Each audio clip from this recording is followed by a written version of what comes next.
Howdy folks, Kirk, Dan, and Carl here with Kirk Giordano Plastering. We are in beautiful Sonora, about 3 hours from my house. I wanted to talk today about materials, where to get them, because these guys are up in the sticks and there are no plastering yards here. We don't have a west side like we have in the Bay Area or at L&W, so they have no choice but to go to the nearest Home Depot, Lowe's, or I remember in Michigan they had a Maynard's. So if you're out in the sticks, I'll show you a material that works really well. I've used it a few times. First, I'm going to show you what we're going to do. See this finish here. This is, they did a scratch and a brown coat, a base coat. Then this is done with a La Habra color coat. It's either 2030, that means a fine sand, or Santa Barbara, which is an even finer sand. So he sent me some pictures. He said, well, Dad, what do you think about that material you used with Jay about 6 years ago? And I said, which material is that? He says, remember in San Francisco, I had to climb up 15 stairs. You had no place to park. And we went over bricks. We went over blocks. We went over super heavy textured stucco. And you still trialed everything and it came out perfect. No cracks or nothing. What about that material? I said, well, that would work here. Technically, what folks do is you do a scratch coat and a brown coat and let that set for, depends, like right now it's about 90 degrees. You let it set, and when it's set, what we're going to try to do is, what I'm going to try to do, if it can be done, is then spread another finish just like this, because there are 3 kinds of finishes that this product has. One is fine sand. I said, if you get the fine sand, I might be able to do it. If not, I could bring a bag of color coat so we could scratch and brown this. And if I can't match this with GreenCore, then just re-skim it and use the color coat. Let me take you down. We're going to go down. I'm going to show you the bags we're using. Okay, guys, I'll show you the material we're using. And it's this Quikrete GreenCore. It's a high yield, which means it spreads like butter. It's got slag in it. 3 years ago when I thought, what the heck is slag? It's something that says don't inhale. It's like, God, you don't want to inhale anything. You don't want to inhale plaster dust, taping mud, any kind of stucco dust. You don't want to inhale. So they felt the need to say don't inhale it. But what it is, it's crystals from melted metal, I think. I'm an applicator, not an engineer. And it's been 3 years since I've used this. Anyhow, this stuff is a little water resistant. I can't say waterproof. That's a big no-no. It's mold and mildew resistant, and it applies really well. It's like butter. A lot of the materials you see us applying, they're stucco. But this is more like whipping cream. It's lightweight. It's really nice stuff. I'm looking forward to doing this here. And notice too, guys, if you have wood, brick, block, you can use this. You could do the base coat over it, steel coat or steel trowel it, and it won't even crack. That's rare. They also have bags like this that with the green edges. That's for setting tile, marble, and it's an S type of stucco. What does that mean? It's just like for grout, for brick, for block. It's strong. So don't get confused when I say an S-type stucco. Anyway, once Carl gets finished putting the last couple staples in here, Dan's going to mix me up some bags. The point I wanted to really make about this, guys, is we're up in the sticks. We're all the way up here in Sonora. And Dan and Carl, they work for, what is that, Element Buildings? That's a general contractor out here for years now, and they do custom homes. If a tree falls through your house, they come in and they fix it. And yeah, I've seen some of the jobs these guys have done. Fantastic work. Anyway, they're carpenters, and all the years they've got with me doing stucco, so they're more than a carpenter. They're stucco guys as well as carpentry. You work for Element GC Building. You learn everything. It's easier to build a house than to change a 3-story deck, but they do all that stuff. Anyway, back to what I was trying to say. I keep losing my frame of thought. This particular material is sold at Home Depot or Lowe's. How far is Home Depot from Dan? He says, about 2 hours, Dad. I said, well, how many bags do you think it'll use? And keep in mind, in the Bay Area, when we buy stucco, we buy bags, and then I get a ton of sand dropped on my truck. And we add 3 times the amount of sand for every bag. So this stuff is user-friendly, homeowner-friendly, apprentice-friendly. If you're new, this is the stuff to do. Because all you do is put a bag in a mixer or in a bucket, and it's got everything. It's got the slag, it's got the Portland cement, it's got everything in there. So you don't have to worry about how much sand do I put in it. So this is what we're going to apply today. Once we get started, and I'll show you the consistency of it, because it really does look like whipping cream. And because it has, moving on to another product that Quickrete makes also is one with polystyrene. It's called a lightweight stucco. We actually have used them all. This particular one here, because it's got the fine sand, I believe is going to match this finish. That's my experiment. I want to see if I scratch and brown it, hard rubber float it, and get it to the base coat, if I could match that finish. I think I can, but I thought I'd like to try that just for the heck of it. I like doing new materials and trying new things. Anyhow, if you guys live in a rural area and you need any kind of stucco, Home Depot does got a lot, Lowe's got a whole lot, and a place called Maynard's, Michigan, they have a lot, in case you can't find a plastering yard. So the people that come and say, Kurt, I'm looking for this Structo-Lite. I can't find it. Material yards, the hardware stores don't sell Structo-Lite. They don't sell USG diamond lime finish. You have to go to plastering yards. So if you Google plastering yards near me and you can't find a West Side or L&W, go to Home Depot and first call, make sure they got it. But getting back to this GreenCore, at the end of this video, if you're still watching, we'll show you a job we did in San Francisco where we actually applied it over 3 different substrates. That just means it was heavy brick, it was block work, it was stucco that had a Taco Bell finish on it. That means the texture was like a 1/4 inch to 1/2 inch thick. It covered it. I steel troweled it, which I generally don't do because when you steel trowel it, you seal it and it tends to crack. I steel troweled it and this didn't crack. So anyhow, I've used a lot of this stuff since, but I haven't done what I'm planning on doing here. So I thought I'd come all the way up here and tell you guys, if you're gonna do it, something like this, like Dan, he only needed 8 bags. And these bags are, get this, they're like $13 a bag. How in the world can Home Depot buy these bags, stock them on their shelves, and sell them for a measly 13 bucks? That I don't get.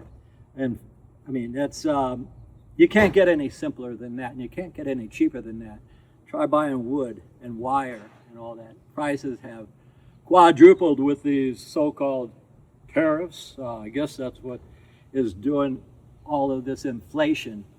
But again, 13 bucks a bag, they're giving them away. I thought I'd get a couple pallets delivered to my house and use it. You'll see why once we get started. All right, guys, that stucco is spinning in the mixer. Wanted to go over this wire they're using because, as a rule, you don't see me using too much of it. Although a few years ago, I did a bunch of videos on the Structo-Lite. This stuff is welded together where that's what they got up top. And down here, they've got 17 or 18 gauge. You can use either wire, guys.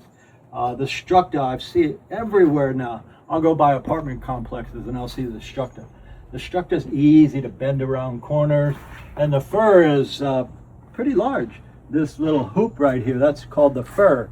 And what that does is it gets the wire off of the paper by 3/8 of an inch. So the stucco could go under it, embed it, and go over it. So that's what this wire is, in case somebody says, hey, what kind of wire is that? It's called Structo-Lite. All right, guys, I'll show you the consistency of this particular mud because it is kind of like whipping cream. Dan got his little stucco scoopers here. I like this particular one. don't sell this one anymore. Kind of like my hawk. It's big. The only drag with working on scalpel with a humongous hawk is that sometimes it hits my shirt because it's so big. This is a hawk. You guys should get one of these. These are 14 by 14. Anyhow, this big scoop right here, before they outlawed it, I still have a few of them. It allows me to save a lot of time by getting a lot of this mud and putting it on here. And I'll show you the consistency of this, or maybe since I'm up here and Dan's down there, we'll show you the consistency in the mixer. So this is it, and what I'm trying to do is just embed this stucco into the wire. Keep in mind what I said earlier, the paper is going to suck up the moisture, so that'll dry this real fast. What I like to do often is do my joints. If you do your joints, they have a tendency to dry quicker, and they have a tendency to fall out if you save them for last. So get your joints filled, guys. And again, we'll show you the consistency when we go back down to the mixer. This large trowel does give me the advantage of not hitting this. So I'm going to come here, put it on here, tap it. Here, tap it. And again, guys, do you really need a stucco that is water resistant, mold resistant? Not really, but at 13 bucks a bag and it's got everything in it, why not, guys? Why not? This is the most user-friendly stucco that I've used or worked with. I think I've worked with every stucco known to man. And Dan not only mixed this, but he carried it up the stairs. There's about 15 stairs here. I thought, deja vu, remember the first time you used this material, we were carrying it up about 18 steps. That was in San Francisco. No parking there, and it was a real drag. But anyway, always get your joint first, because this is 1 inch right here. It has a tendency to fall out. This stuff grips everything very well. That's why it's ideal for brick, rock, lava rock. We've even gone over stone with this particular stuff. What I'm going to do is use up this next bucket right here. And this is the stage where I've got this whole thing scratched. Now I don't have to put scratch marks in it. I say this will dry up in about, right now it's about 80 degrees. Good thing the sun is not on here. It's 80 degrees, the paper's sucking out the moisture, so I'll be able to put the second coat on this in probably 15, 20 minutes. And it'll probably take, the second coat will probably take, with this weather right here, I'd say a half hour to dry. Then I'm gonna hard rubber float it and put this texture on it. I'll show you that part when we get to there. Okay guys, what we're gonna do is we're gonna let this set about 15, 20 more minutes. Then we're gonna put our second coat over it. If we were gonna put our second coat on tomorrow, this is what you guys would do. You would scratch it. And that just means that if tomorrow, because it'll be dry in about an hour and a half, tomorrow it'll be really dry. So the idea is the next coat got to adhere to these little scratch marks. It's called a mechanical bond. The stuff, you hydrate the wall, wet it, moisture it, and the next coat goes on and it keys into these scratch marks. When I used to work union, hey Fred's now retired, he taught me all this stuff. There were like 6 gun crews. We'd take a scratcher like this, put gasoline on the tape, light it on fire early in the morning on track homes, and scrape it all off and put a new layer of tape. And that new layer of tape would pretty much level off all the clinkers, because sometimes if you've got a scratcher that's all crooked and beat up, you go like this and it leaves a lot of clinkers, and then when you put your next coat, it hits that clinker.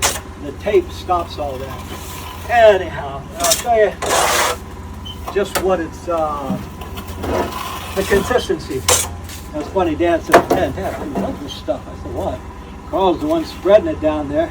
Carl loves it too, because it's lighter. Instead of sand, it has, what's that crazy slag.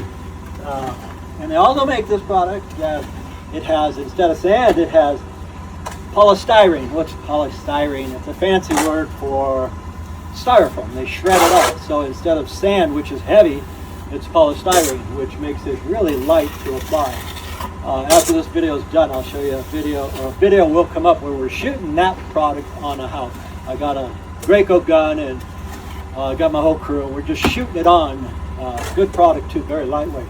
So again, if you guys were to do this and you say, man, I don't know when to put the second coat on, just scratch it like this, wait till the next day, and right here on your joint, you could use a brush, you could use a float. Just make it so that the next coat has something to key into. The key is kind of important, guys. How thick is this? Right here, it's an inch to here. So I'm an inch there. Who's the best? Here, I've gone over it twice only because I had an extra bucket and I didn't want to carry it back down. So I put a second coat right here. Here's still the best. And so the idea, again, guys, is when we're done, if you take a straight edge or a rod, this piece of wood here and this wall here got to be accurate. So if I were to put this here, or you use a 2x4, it's got to be straight. This, is it straight? No, because I looked at it and I think it's old world style, meaning they did it with a hawking trowel and they didn't darby it to make sure that it's straight. And with this particular finish, if you make it the wall perfectly straight anyway, it kind of looks goofy. Anyhow, I'm going to go down and I'm going to check. I'm going to spread some over that painted surface there so that when this gets hard, it's going to be another hour. I'm going to float it and see if I can match this finish. I think I can, but if I can't, I got another bag of some, even, actually the grain is about the same. This is 2030. I have a bag of white 2030 like this. It's called the hot one. Anyhow, next time you see us, I'll probably be floating this. I'm not sure what I'll be doing. It's hot. All right, guys. We had a big screw up, a big mess. If you're going to be in this trade, you got to understand how to improvise, because that's what we did. We spread this whole bottom out, but you couldn't see it. You couldn't see the texture. Dan says, Dad, I can't see the texture. The camera's not showing the texture. So we're basically spinning our wheels. I got some white that you can use. This way the cat faces come out a little bit better. So I said, it's your job, your rules, however you want to do it, do it. Because I agree, it didn't show. It wasn't showing anything with gray on gray. So to put the finish coat on, I'm just going to do it again with the white stucco. That's what they got, the white stucco. The idea is, if you can't see what I'm doing, which, because it all blends in, no point in doing the video. So I'm just gonna go ahead and slam this bit out now so you guys can see where it's going. Anyhow, again, what I'm doing is, because I put the one finish on and it made the wall too wet, I'm going back with the white so you could at least get an idea of the completed project.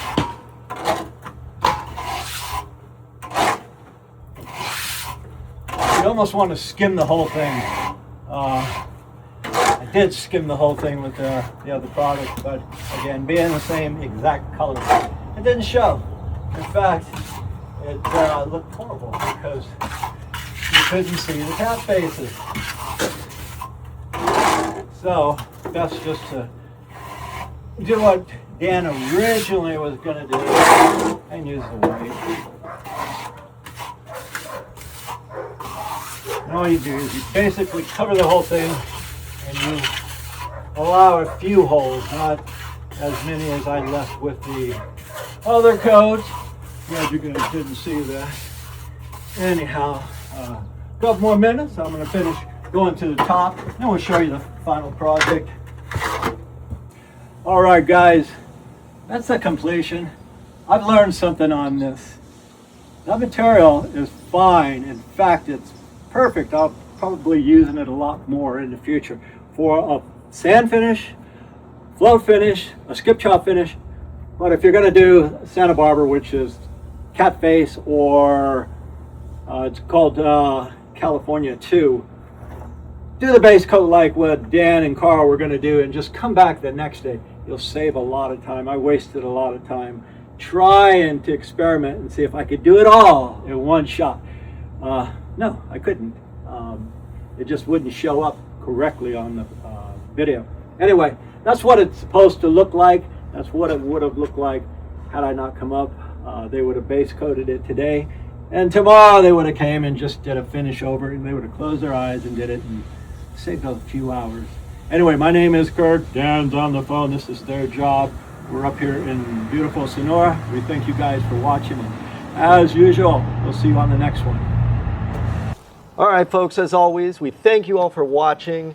We really enjoy your questions and comments. If there's anything you want to learn about, please let us know in the comments. And as always, from the entire Giordano family, We'll see you on the next one. Nailed it.